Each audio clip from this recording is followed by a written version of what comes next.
On a fog-shrouded morning in October 1823, the residents of Charleston County, South Carolina, discovered something that would haunt their community for generations. 7 enslaved individuals had vanished overnight from the Ravencroft plantation, leaving behind only their shackles and a single blood-stained document bearing the seal of Colonel Thaddeus Ravencroft. What authorities found in that document would expose a web of betrayal, greed, and calculated cruelty that reached into the highest circles of Southern society. For nearly 2 centuries, the Ravencroft family has spent fortunes to keep this story buried. But recently discovered correspondence reveals the true horror of what became known as the Wedding Gift Massacre. The truth about Colonel Ravencroft's gift to his bride would destroy not just his own family, but reshape the power structure of an entire region. Before we continue with the story of Colonel Thaddeus Ravencroft and his deadly matrimonial arrangement, make sure you're subscribed to our channel for more dark historical mysteries, and let us know in the comments what state or city you're listening from. We love connecting with fellow history enthusiasts who appreciate the shadows of America's past. The document that survived that terrible night would later be described by Charleston's mayor as the most damning piece of evidence of human calculation I have ever witnessed. But understanding its true meaning requires us to journey back to where this nightmare began. Charleston County in 1822 represented everything the antebellum South aspired to become. Cotton plantations stretched across the landscape like green seas, their profits funding grand mansions and elaborate social gatherings that mimicked European aristocracy. Among the plantation elite, few commanded more respect than Colonel Thaddeus Ravencroft, a man whose military service in the War of 1812 had earned him both honor and substantial government land grants. Ravencroft possessed the calculating mind of a born strategist. Standing well over 6 feet tall with penetrating gray eyes and a precisely groomed beard, he commanded attention in every room he entered. His voice carried the authority of someone accustomed to absolute obedience, whether from soldiers under his command or the 200 enslaved individuals who worked his vast cotton fields. Those who knew him described a man of rigid principles and unwavering determination, qualities that had built his fortune and would ultimately orchestrate his downfall. The Ravencroft plantation encompassed over 3,000 acres of prime South Carolina soil, worked by enslaved families who had served the family for generations. Unlike many plantation owners who viewed their human property merely as economic units, Ravencroft maintained detailed records on every individual, their skills, their family connections, their personal histories, and most disturbingly, their estimated monetary value updated monthly based on market conditions and physical capabilities. His bride-to-be, Miss Cordelia Pemberton, came from one of Savannah's most prominent families. At 23, she possessed both the refined education expected of a Southern lady and an inheritance that would substantially increase the Ravencroft holdings. Their engagement, announced in the spring of 1822, was celebrated as a perfect union of military honor and old plantation money. What the wedding guests could not have known was that Cordelia harbored ambitions that extended far beyond the traditional role of a plantation wife. During their courtship, conducted through formal visits and carefully chaperoned walks through Ravencroft's gardens, Cordelia had expressed unusual interest in the management aspects of plantation life. While most ladies of her station concerned themselves with household management and social obligations, she asked detailed questions about crop yields, labor organization, and profit margins. Ravencroft, impressed by her business acumen, began sharing information typically reserved for male associates and potential business partners. What emerged was a woman whose intelligence matched her beauty, but whose moral compass had been warped by a childhood surrounded by immense wealth built on human suffering.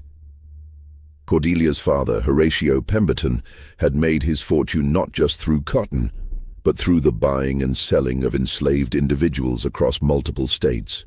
She had grown up viewing human beings as commodities to be traded, bred, and disposed of according to market demands. Their wedding, scheduled for October 1822, promised to be the social event of the season. Invitations went out to plantation families from Virginia to Louisiana, and preparations began for a celebration that would last 3 days. Ravencroft spared no expense, importing French champagne, hiring musicians from New Orleans, and even commissioning a special set of china from England bearing the combined Ravencroft and Pemberton family crests. But as the wedding approached, Cordelia made a request that would set in motion a chain of events that would destroy everything Ravencroft had built.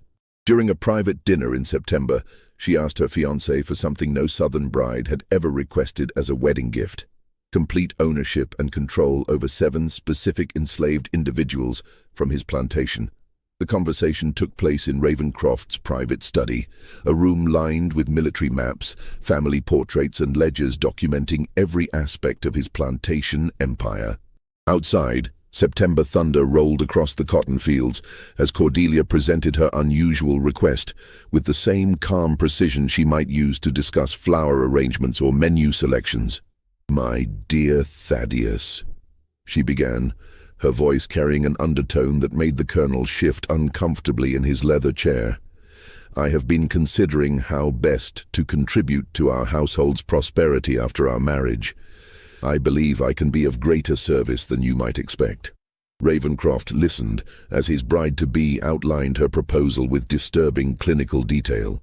She wanted 7 specific individuals, a family unit consisting of parents, 3 adult children and 2 grandchildren, transferred to her complete ownership through legal documents that would make her their sole master. Independent of her husband's authority, her reasoning, she explained, was both personal and profitable. "These 7 represent a perfect experimental group," Cordelia continued, producing a leather portfolio filled with detailed notes about each individual. "The older generation possesses valuable skills in blacksmithing and textile work. The middle generation includes a woman with exceptional ability in herbal medicine and healing, and a man with remarkable strength suited for the heaviest field work. The children are young enough to be molded according to new training methods I have researched." What Cordelia did not initially reveal was the true nature of her experimental methods. Through correspondence with contacts in Cuba and Brazil, she had learned about plantation management techniques considered too extreme even by antebellum Southern standards. These methods involved systematic psychological manipulation, controlled breeding programs, and punishment systems designed to break not just individual will, but family bonds that might interfere with absolute obedience. Ravencroft found himself in an unprecedented situation. Cordelia's request challenged fundamental assumptions about marriage roles and property ownership that formed the bedrock of Southern society. Wives typically managed household slaves, but they did not own field hands independently. Nor did they involve themselves in the brutal calculations required for maximum labor extraction. Yet he was also intrigued by her business proposal. Cotton prices had been fluctuating unpredictably, and plantation owners throughout the region were seeking ways to increase efficiency and reduce costs. If Cordelia's methods proved successful, they could be applied across his entire labor force, potentially increasing profits by substantial margins. Over several nights of discussion, they developed what they called the Pemberton Method, a comprehensive system for managing enslaved individuals that would maximize both productivity and psychological control. The 7 chosen individuals would serve as test subjects, and their responses would determine whether the methods would be expanded plantation-wide after the wedding. The legal arrangements proved complex and required discretion that extended beyond normal business confidentiality.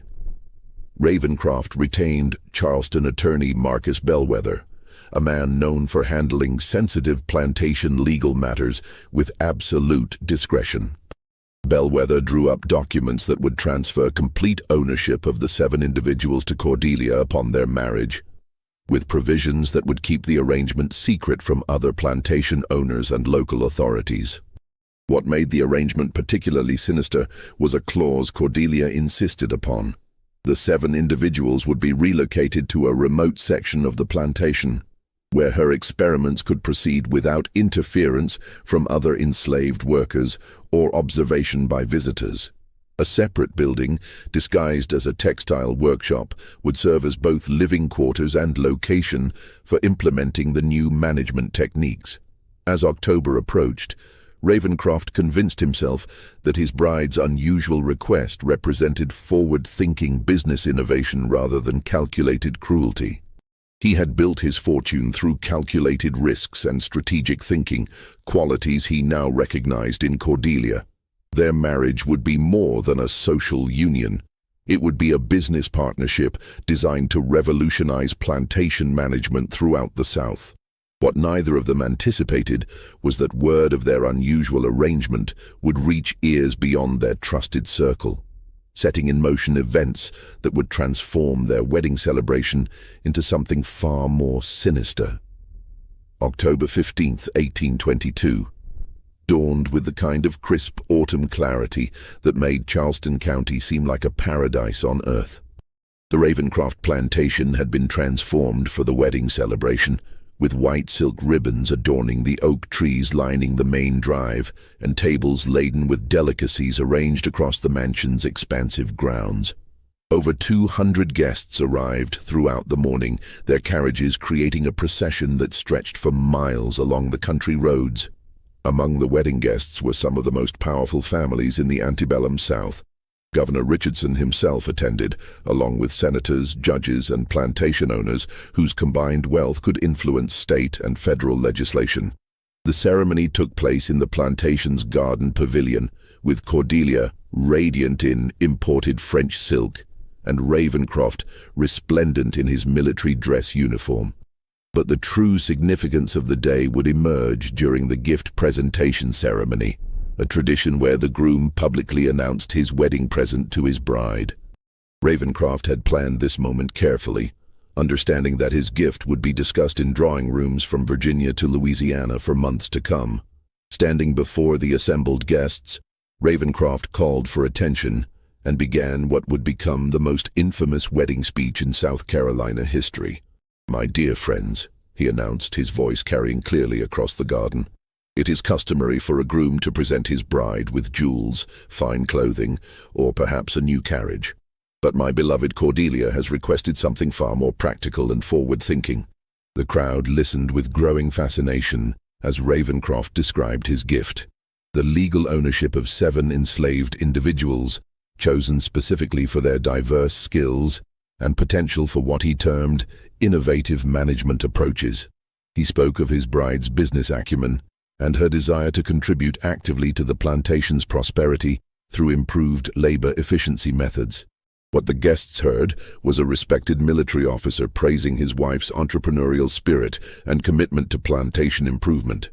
What they could not have known was that at that very moment, the 7 individuals in question were being forcibly separated from their families and relocated to the remote building where Cordelia's experiments would begin immediately following the wedding celebration. The reaction among the wedding guests was mixed, but generally positive. Several plantation owners approached Ravencroft throughout the evening to inquire about Cordelia's methods, expressing interest in similar arrangements with their own wives. The idea of involving educated Southern ladies more directly in plantation management struck many as a progressive adaptation to changing economic conditions. However, not everyone present viewed the announcement favorably. Dr. Edmund Fitzgerald, the county physician who had treated enslaved individuals on multiple plantations, found himself deeply disturbed by the clinical language Ravencroft used when describing human beings as experimental subjects and management test cases. Similarly, Reverend Samuel Hartwell, whose congregation included several plantation families, recognized something fundamentally wrong with treating marriage gifts as opportunities for what sounded like systematic cruelty. As the evening progressed and champagne flowed freely, Cordelia herself provided additional details that should have alarmed more guests than they did. She spoke enthusiastically about breaking family dependencies that interfere with labor efficiency and establishing new psychological frameworks for absolute obedience. Her words were delivered with the same cheerful tone she used when discussing flower arrangements or menu planning, making their sinister implications easy for intoxicated listeners to overlook. The wedding celebration continued for 3 days, as planned, with elaborate dinners, dancing, and entertainment that would be remembered as one of the finest social gatherings in the region's history. But while guests enjoyed themselves in the main mansion, work had already begun in the remote building where the 7 enslaved individuals faced the beginning of Cordelia's experimental program. Just when we thought we'd seen it all, the horror in Charleston County intensifies.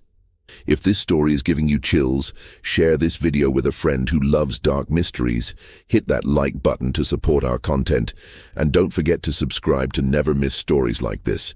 Let's discover together what happens next in this tale of calculated cruelty and its devastating consequences. The true nature of Cordelia's methods would not become apparent to the outside world for several months, but the 7 individuals subjected to her experiments understood immediately that they had become victims of something far more sinister than typical plantation brutality. The building Cordelia had designated for her experimental program sat approximately 2 miles from the main plantation house, connected by a narrow path that wound through dense pine forest. Originally constructed as a tobacco drying barn during the plantation's early years, it had been extensively modified according to Cordelia's detailed specifications during the summer months leading up to her wedding. The structure now featured reinforced walls, barred windows set too high to provide views of the surrounding area, and a series of small rooms designed to house individuals in isolation when Cordelia deemed separation necessary for her psychological manipulation techniques. Most disturbing was a central chamber she referred to as the instruction room, equipped with restraining devices and punishment apparatus that went far beyond anything typically found on even the harshest plantations. The 7 individuals chosen for Cordelia's experiment represented 3 generations of a family that had served the Ravencroft plantation for over 30 years. Joshua and Rebecca Kane, both in their 50s, possessed valuable skills as a blacksmith and seamstress respectively. Their 3 adult children, Samuel, age 28, Mary, age 26, and David, age 24, had been trained in various plantation tasks and were considered among the most reliable workers on the property. Mary's 2 young children, ages 6 and 9, completed the family unit. What made this family particularly valuable to Cordelia's purposes was their strong emotional bonds and reputation for mutual support during difficult times. Her research had convinced her that breaking these family connections would result in more compliant, productive workers who would focus entirely on their assigned tasks, rather than maintaining relationships that might interfere with absolute obedience. Cordelia's methods began with systematic isolation designed to destroy the family's communication and support systems. Each individual was assigned to separate living quarters and forbidden from speaking to other family members except during supervised work periods. Meals were provided at different times to prevent social interaction, and any attempt to communicate resulted in punishment that affected not just the individual involved, but randomly selected family members. The psychological manipulation extended to deliberately false information designed to create mistrust and suspicion among family members. Cordelia would tell Joshua that his son, Samuel, had spoken critically about his father's work performance, while simultaneously informing Samuel that his father had requested additional punishment for his eldest son's alleged laziness. These fabricated reports created tensions and doubts that gradually eroded the trust and affection that had sustained the family through previous hardships. But Cordelia's most innovative and cruel technique involved what she called productivity bonding. Family members were forced to compete against each other in various tasks, with the understanding that superior performance by one individual would result in better treatment, while inferior performance would bring punishment not just to the underperformer, but to their loved ones as well. This system transformed natural family loyalty into a source of fear and guilt, as each person's actions directly affected the welfare of those they cared about most. Winter months provided ideal conditions for Cordelia's program, as shorter daylight hours meant longer periods of confinement and limited outside contact. She maintained detailed written records of each individual's responses to her various techniques, noting changes in behavior, productivity levels, and signs of psychological breakdown with the same clinical precision she had once applied to managing her father's household accounts. The physical conditions in the modified building were deliberately harsh but not immediately life-threatening. Cordelia understood that dead or seriously injured subjects would provide no useful data and might attract unwanted attention from other plantation workers or visitors. Instead, she focused on creating constant discomfort and uncertainty that would wear down psychological resistance without causing visible evidence of mistreatment.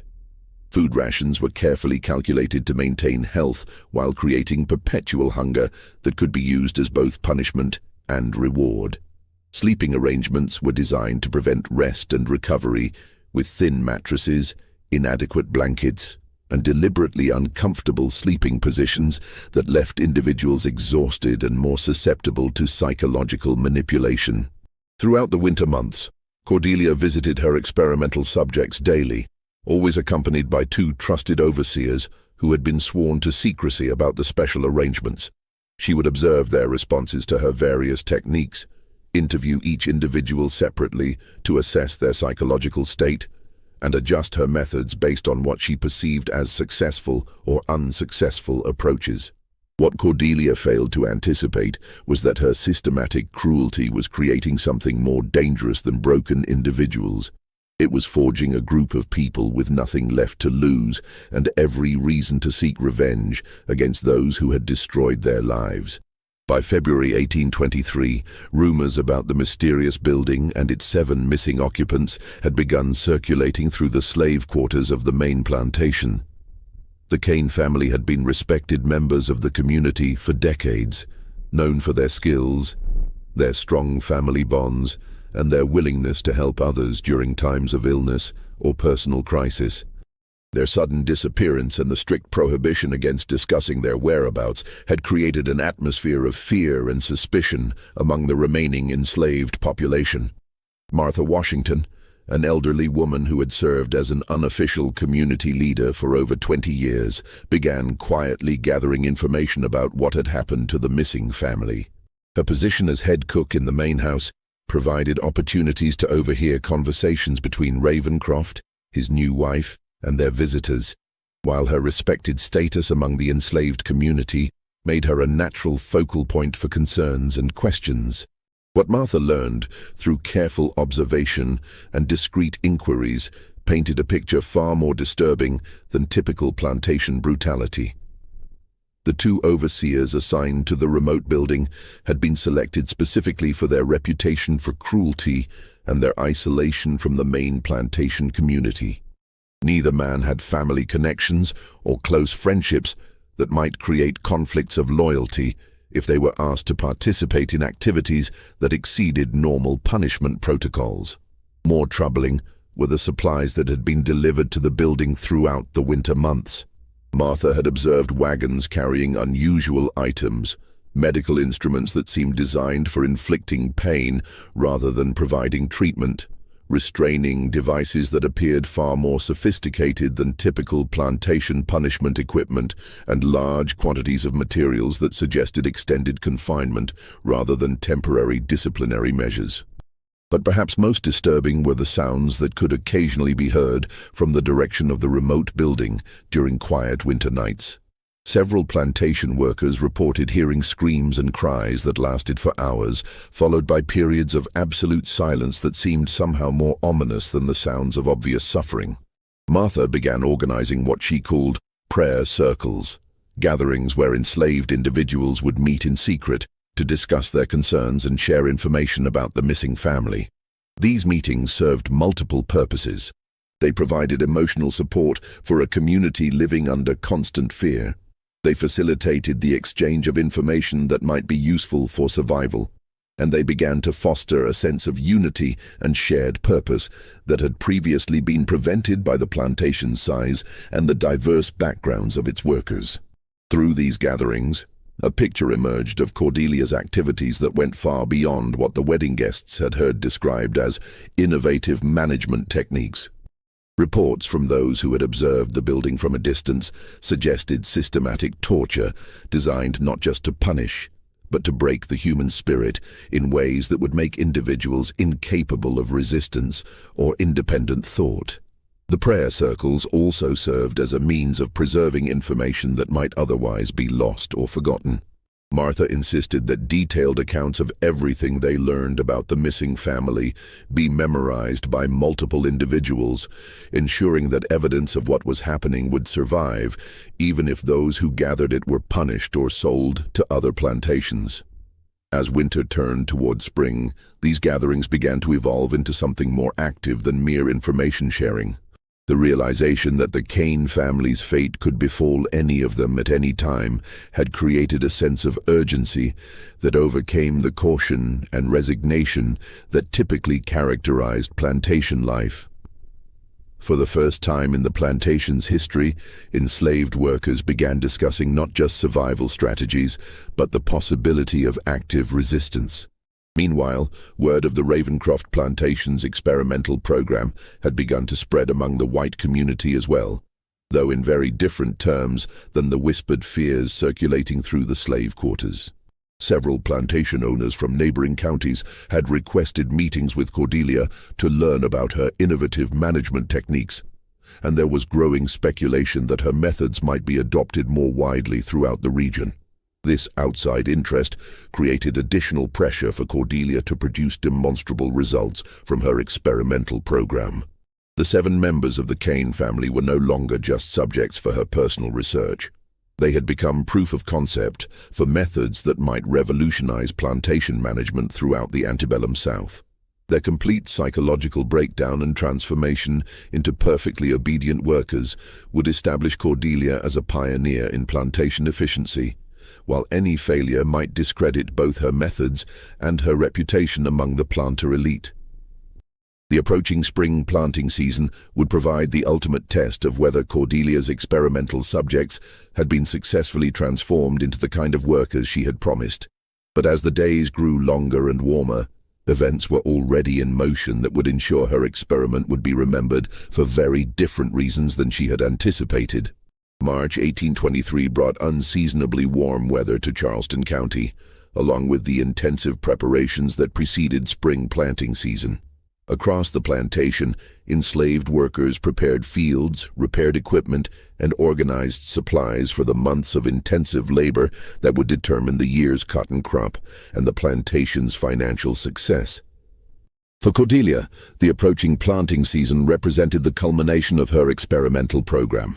After 5 months of systematic psychological manipulation, the 7 members of the Kane family would be integrated back into the plantation's general labor force, where their transformed behavior would demonstrate the effectiveness of her methods to both her husband and the growing number of plantation owners who had expressed interest in similar programs.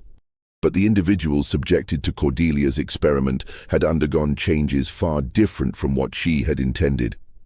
Rather than becoming broken, compliant workers focused solely on their assigned tasks, they had developed something much more dangerous, a shared understanding that their survival depended on eliminating the source of their torment, regardless of the consequences.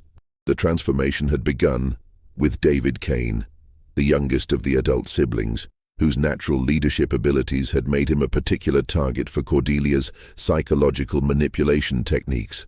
Repeated attempts to break his spirit through punishment and isolation had instead fostered a cold, calculating intelligence that focused entirely on finding ways to strike back against those who had destroyed his family.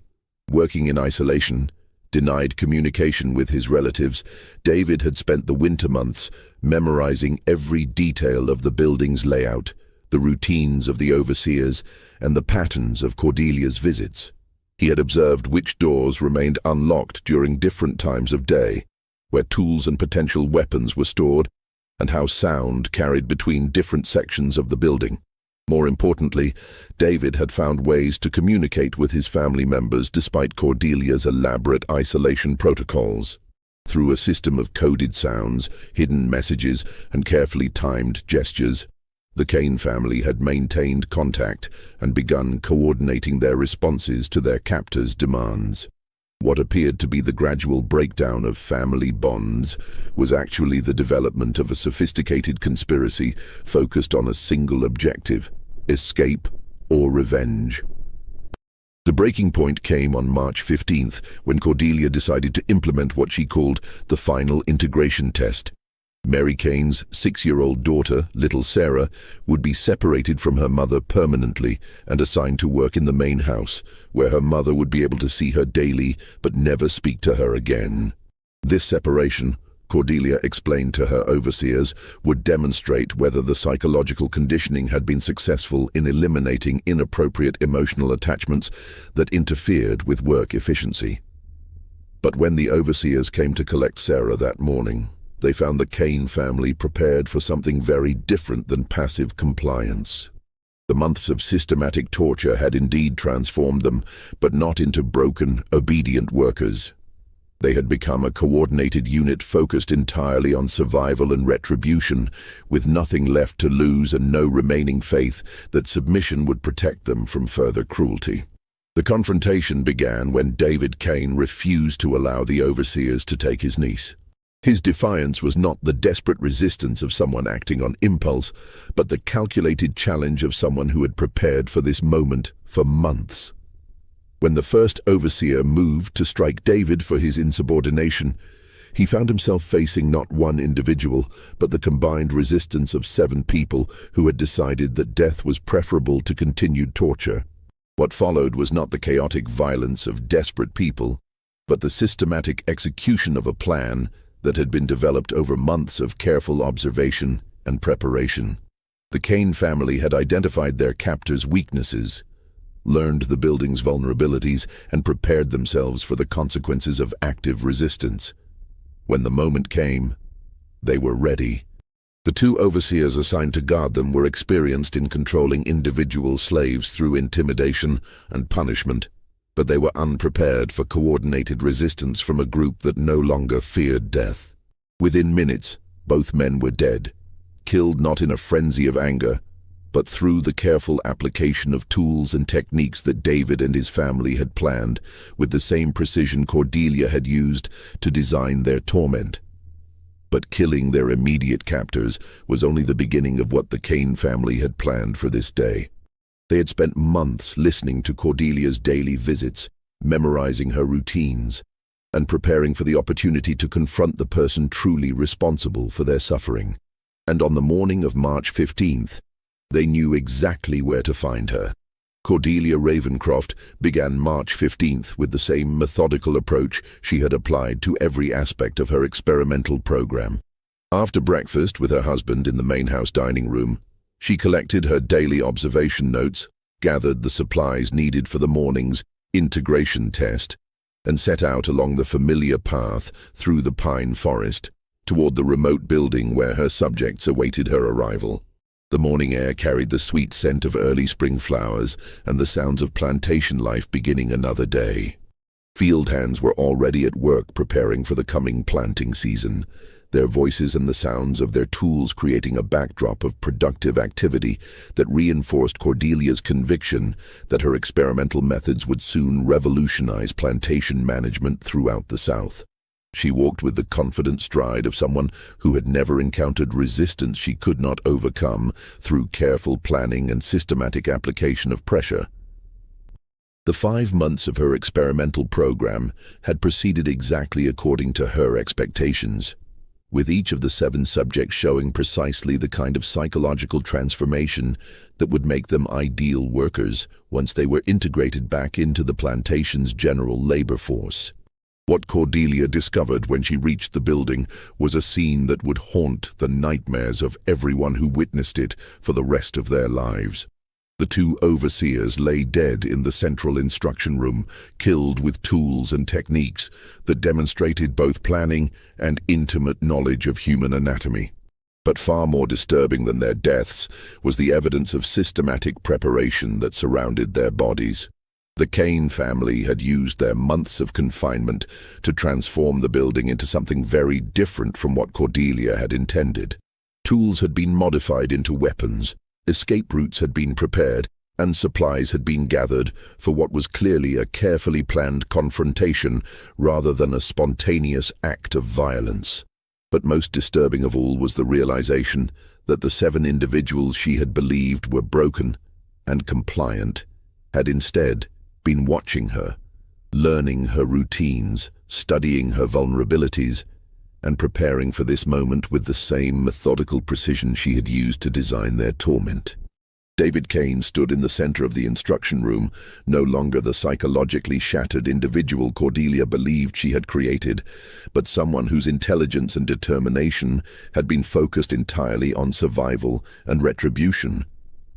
His family stood with him, arranged not in the random positions of desperate people, but in the coordinated formation of individuals who had planned every detail of what would happen next. "Mistress Cordelia," David said, his voice carrying none of the deference and submission that 5 months of torture were supposed to have instilled, "we have been waiting for you to arrive. We have something we want to discuss." What followed was not a conversation in any conventional sense, but rather the methodical presentation of a case that the Kane family had prepared over months of careful observation and analysis. They had documented every aspect of Cordelia's experimental program, memorized every detail of her methods, and prepared a comprehensive account of what had been done to them and why. But their purpose was not simply to confront their tormentor with evidence of her cruelty. The Kane family had realized that Cordelia's experimental program was intended as a model for wider implementation, and that their suffering was designed to establish methods that would be applied to enslaved individuals throughout the region. Their escape would not save others from similar fate unless they took steps to ensure that Cordelia's methods died with her program. David Kane had become something far more dangerous than a rebellious slave. He had become someone who understood exactly how the plantation system worked, who could anticipate the responses of authorities to slave rebellion, and who had developed a comprehensive plan, not just for escape, but for ensuring that evidence of Cordelia's experiments would reach people capable of taking action to prevent similar programs. The confrontation that morning was not the desperate violence of people with nothing left to lose, but the calculated execution of justice by individuals who had been transformed by their suffering into something their captors had never anticipated. When Cordelia's body was discovered later that day, the manner of her death would tell a story that authorities would spend decades trying to suppress. But the Kane family's plan extended far beyond personal revenge. They had prepared evidence, gathered documentation, and established contacts that would ensure their story reached ears beyond the local authorities who might be motivated to cover up scandals that could damage the reputation of prominent plantation families. Colonel Thaddeus Ravencroft discovered his wife's body at approximately 2 o'clock on the afternoon of March 15th, when her failure to return from her daily visit to the experimental facility had become cause for concern. What he found in the remote building would reshape not only his understanding of his wife's activities, but the entire trajectory of his life and the legacy of his family name. Cordelia lay in the central instruction room, surrounded by evidence of the experimental program that had consumed her attention for the previous 5 months. But rather than the scene of random violence that might be expected from a slave rebellion, Ravencroft encountered something far more disturbing. The systematic documentation and presentation of evidence that revealed the true nature of what his wife had been doing to the 7 members of the Kane family. The building itself had been transformed into what could only be described as a museum of cruelty, with every tool, every restraining device, and every psychological manipulation technique carefully arranged and labeled to demonstrate the comprehensive nature of Cordelia's experimental program. Written documentation, including Cordelia's own detailed notes, had been organized and presented in a manner that would leave no doubt about the deliberate, systematic nature of what had been done to the missing family. Most disturbing of all was a comprehensive written account obviously prepared over many weeks, that detailed not only what had been done to the Kane family, but Cordelia's plans for expanding her methods throughout the plantation and her correspondence with other plantation owners who had expressed interest in similar programs. The document revealed that what Ravencroft had understood as an isolated experiment was actually intended as the foundation for a regional transformation of plantation management techniques. The Kane family themselves had vanished completely, leaving behind only the evidence of their months of suffering and a clear indication that their escape had been planned with the same systematic precision that characterized everything else about the confrontation. They had taken nothing that belonged to the plantation, destroyed nothing beyond what was necessary to eliminate their captors, and left behind a complete record that would make any cover-up attempt extraordinarily difficult. Ravencroft's immediate concern was preventing the discovery from becoming public knowledge that would destroy not only his own reputation, but the standing of every plantation owner who had been associated with Cordelia's experimental program.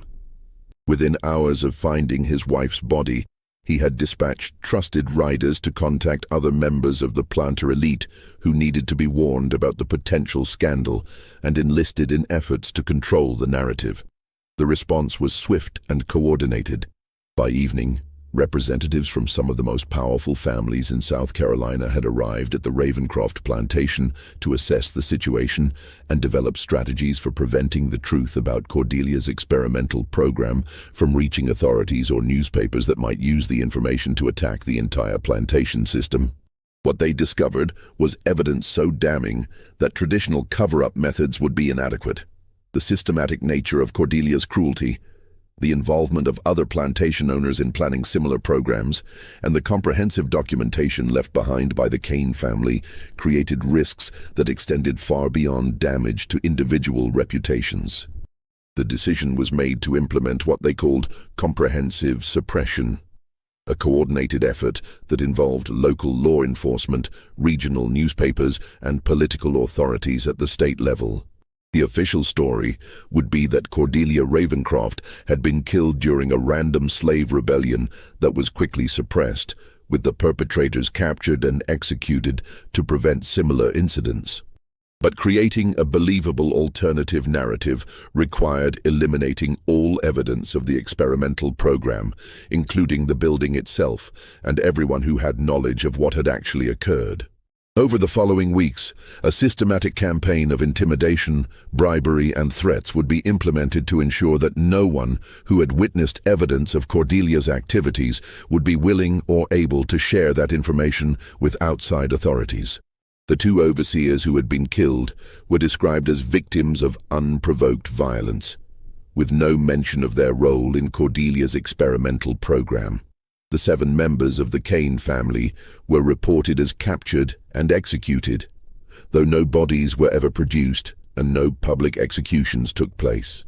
The remote building was dismantled completely, with its materials burned and scattered to eliminate any physical evidence of what had occurred there.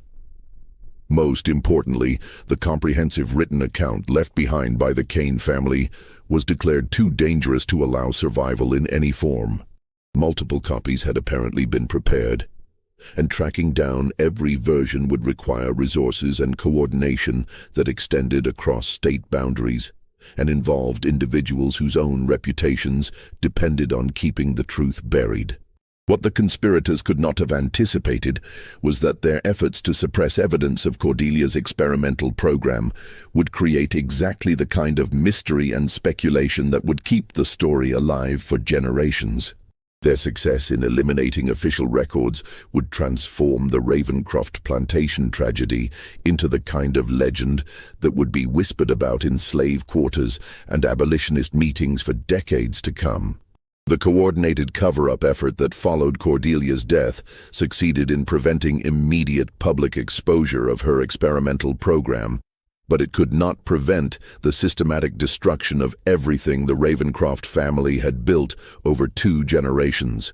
Within months of the March 15th incident, Forces had been set in motion that would reduce Colonel Thaddeus Ravencroft from one of South Carolina's most respected planters to a broken man whose family name would become synonymous with scandal and shame.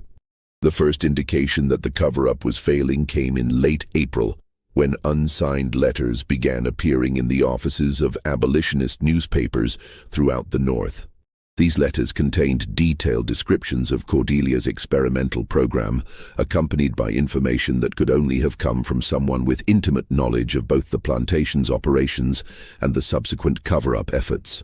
The letters were clearly written by someone with education and sophisticated understanding of how to present evidence in ways that would be credible to skeptical readers. They included specific details about plantation layouts, names of overseers, descriptions of equipment used in the experimental program, and most damaging of all, direct quotes from correspondence between Cordelia and other plantation owners who had expressed interest in implementing similar methods. What made these revelations particularly devastating was their timing. The abolitionist movement was gaining momentum throughout the North, and evidence of systematic torture programs on southern plantations provided exactly the kind of documentation that reformers needed to support their arguments about the inherent brutality of the slavery system. Within weeks, the Ravencroft plantation story had become a centerpiece of anti-slavery publications and speaking tours. But the real destruction came from within the southern planter community itself. The other plantation owners who had been associated with Cordelia's experimental program found themselves facing questions they could not answer without admitting their own involvement in planning systematic torture. One by one, they began distancing themselves from Ravencroft, canceling business relationships, and spreading rumors designed to shift blame entirely onto the colonel and his deceased wife. By summer 1823, Ravencroft had been effectively ostracized from the social and business networks that formed the foundation of plantation society. Banks that had previously competed for his business suddenly found reasons to call in loans or refuse credit extensions. Merchants who had provided supplies for decades began demanding immediate payment for goods that had traditionally been purchased on seasonal credit arrangements. Most devastating of all, other plantation owners began actively discouraging their enslaved workers from any contact with Ravencroft's plantation, treating it as a source of dangerous ideas about resistance and rebellion. The economic pressure was accompanied by political isolation that made Ravencroft's situation increasingly precarious. His military rank, which had opened doors throughout South Carolina's political establishment, became a liability as officials worried that association with him might damage their own reputations. Invitations to social gatherings stopped arriving, business partnerships dissolved without explanation, and former friends found excuses to avoid encounters that might be observed by others. But perhaps most devastating was the effect on the plantation's enslaved population. Word of the Kane family's successful resistance had spread throughout the region, creating what authorities described as dangerous excitement among enslaved individuals who had previously accepted their situation with resignation. The Ravencroft plantation became a symbol of successful resistance, and maintaining control over the remaining workers required increasingly expensive security measures that further strained the plantation's deteriorating finances. Martha Washington, the elderly cook who had organized the prayer circles during the winter months, had become something more than a community leader among the enslaved population. Her efforts to document and preserve information about the Kane family's fate had evolved into a comprehensive intelligence network that extended across multiple plantations and even into the free black communities of Charleston itself. Through this network, detailed information about plantation vulnerabilities, overseer weaknesses, and opportunities for resistance was being shared and coordinated in ways that had never existed before the Ravencroft incident. What had begun as an attempt to preserve the memory of 7 tortured individuals had become the foundation for organized resistance activities that terrified plantation owners throughout the region. The final blow to Ravencroft's dynasty came in autumn 1823, when a series of coordinated incidents across multiple plantations demonstrated that the Kane family's resistance had inspired something far more dangerous than isolated acts of rebellion.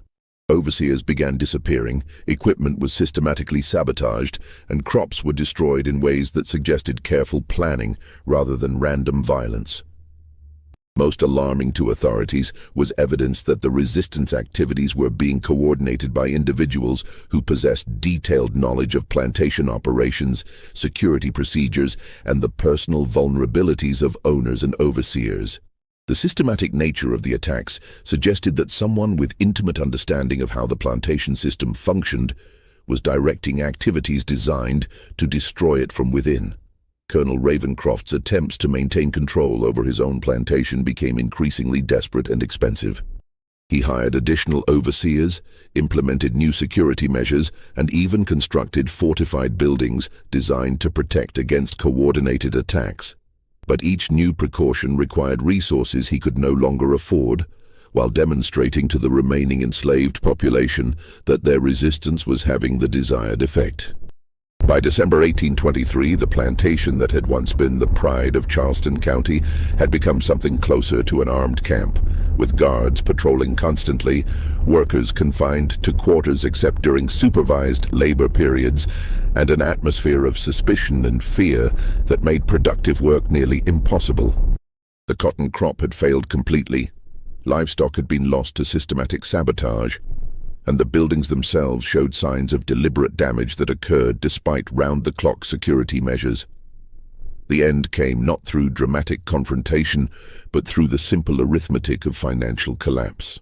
Ravencroft could no longer afford to maintain the security measures necessary to protect his plantation, but he could not risk reducing them without inviting the kind of comprehensive destruction that had befallen other properties in the region.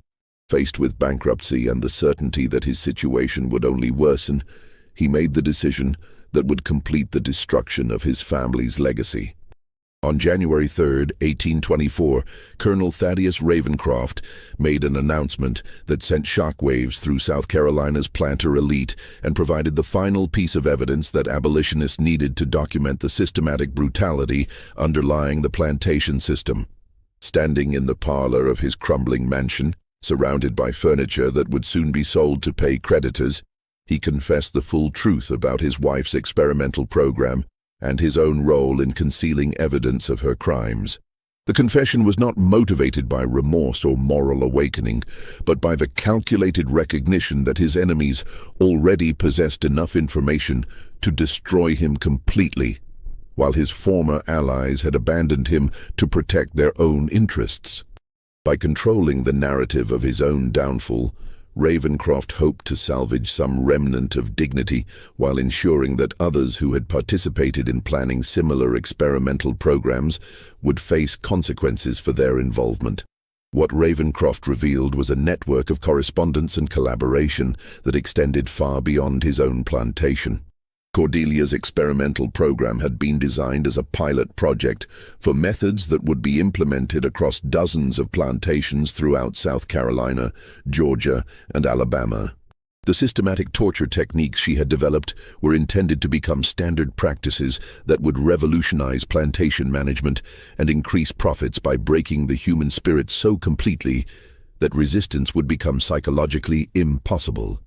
The confession included names, dates, and specific details about other plantation owners who had provided funding, advice, and resources for Cordelia's experiments.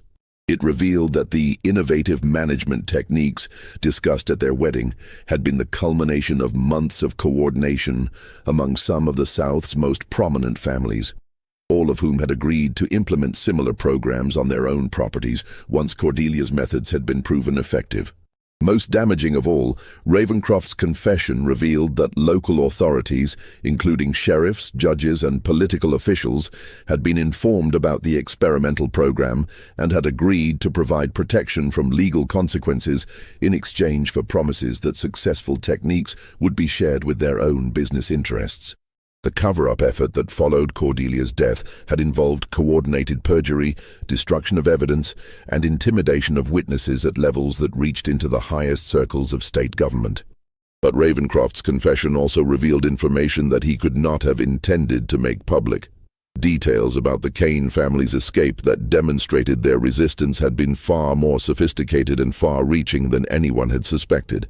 According to documents he had recovered during his investigation of the March 15th incident, the 7 family members had not simply fled to freedom, but had established contact with abolitionist networks that enabled them to provide detailed intelligence about plantation vulnerabilities throughout the region. David Kane, the young man whose leadership had coordinated his family's resistance, had apparently possessed abilities that went far beyond what any plantation owner had recognized. His understanding of the plantation system's weaknesses, his ability to forge connections across racial and social boundaries, and his talent for organizing coordinated resistance activities had made him something unprecedented in the antebellum South, an enslaved individual who had become a strategic threat to the entire system of human bondage. The intelligence network that David Kane had established was providing information that enabled resistance activities, escape routes, and even economic sabotage that was coordinated across state boundaries. Plantation owners who had never heard of the Ravencroft experimental program found themselves dealing with equipment failures, crop diseases, and worker reliability problems that seemed to strike multiple properties simultaneously in ways that suggested deliberate coordination. Ravencroft's confession revealed that authorities had tracked some of this activity to contacts in northern cities, where former enslaved individuals were providing information and resources that enabled increasingly sophisticated resistance operations. The Kane family had not simply escaped to freedom. They had become part of a growing network of individuals whose intimate knowledge of plantation operations was being used to systematically undermine the economic foundation of the slavery system. What terrified Southern authorities more than individual acts of rebellion was evidence that enslaved individuals were developing the kind of organizational capabilities and strategic thinking that had previously been considered impossible under the conditions of bondage. The Ravencroft incident had demonstrated that systematic cruelty designed to break human spirit could instead forge individuals into something far more dangerous than compliant workers.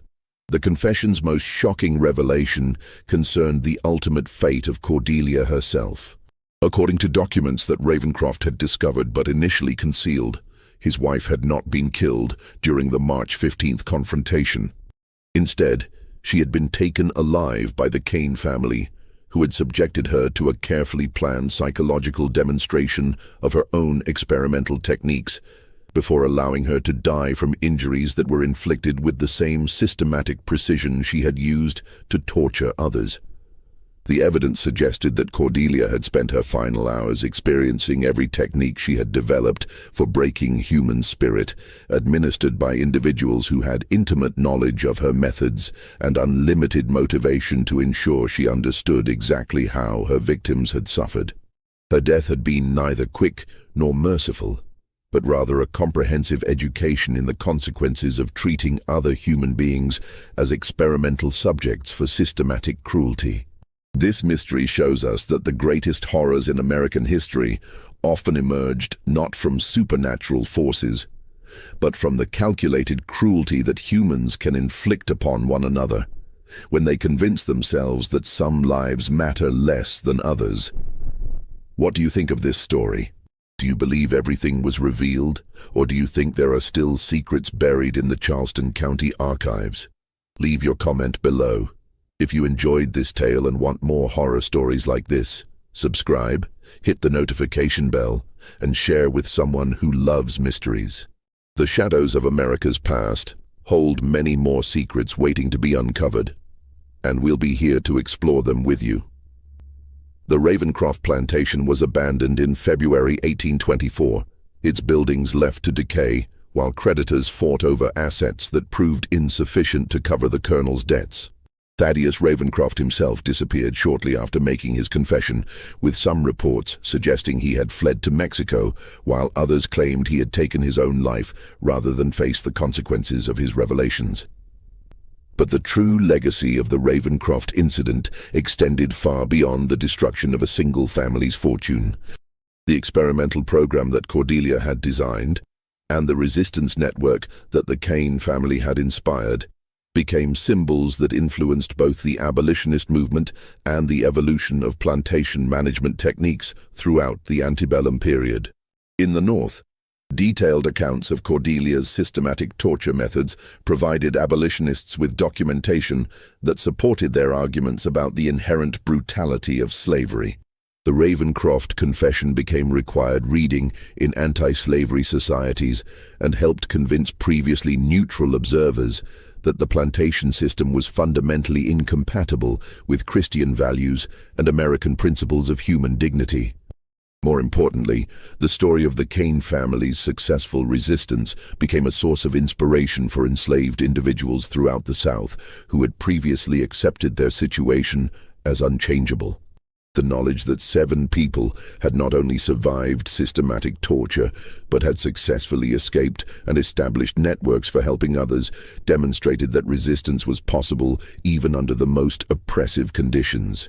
The intelligence networks that David Kane had established continued operating long after the Ravencroft plantation's collapse, providing information and resources that enabled escape routes, resistance activities, and economic sabotage that contributed to the growing instability of the slavery system. By the 1850s, plantation owners throughout the region were dealing with problems that seemed to indicate coordinated opposition rather than isolated incidents of rebellion. Perhaps most significantly, the Ravencroft incident demonstrated that systematic cruelty designed to break human spirit could instead forge individuals into something far more dangerous than compliant workers. The 7 members of the Kane family had been transformed by their suffering into strategic thinkers whose understanding of the plantation system's vulnerabilities enabled them to strike back in ways that their tormentors had never anticipated. The abandoned Ravencroft plantation became a destination for curious visitors and a source of local legends that persisted well into the 20th century. Stories circulated about mysterious lights in the ruins of the main house, unexplained sounds from the location where the experimental building had stood, and sightings of figures that seemed to be searching for something among the overgrown cotton fields. But perhaps the most enduring legacy of the Ravencroft tragedy was its demonstration that the greatest horrors in human history often emerge not from supernatural forces, but from the calculated decisions of individuals who convince themselves that some lives matter less than others. The systematic torture that Cordelia had designed was not the product of mental illness or sudden passion, but of careful planning by educated, socially prominent individuals who had rationalized cruelty as business innovation. The documents that survived the cover-up effort, scattered across archives from Charleston to Boston, continue to provide historians with evidence of how the plantation system functioned and how resistance networks developed in response to systematic oppression. The Ravencroft Papers, as they came to be known, offer rare insight into both the brutal calculations that sustained human bondage and the sophisticated strategies that enslaved individuals developed to resist and ultimately undermine their oppressors. Today, the site where the Ravencroft plantation once stood is marked only by foundation stones and a historical marker that provides a sanitized account of the property's significance in the region's agricultural development. But for those who know where to look, evidence remains of the experimental building where 7 individuals endured months of systematic torture before transforming their suffering into the foundation for a resistance network that would contribute to the eventual collapse of the system that had enslaved them. The true story of Colonel Thaddeus Ravencroft and his wife's wedding gift of 7 human beings serves as a reminder that the shadows of America's past continue to shape our present, and that the most important historical lessons often come from confronting the uncomfortable truths about what humans are capable of doing to one another, when systems of power convince them that cruelty can be justified. It is progress.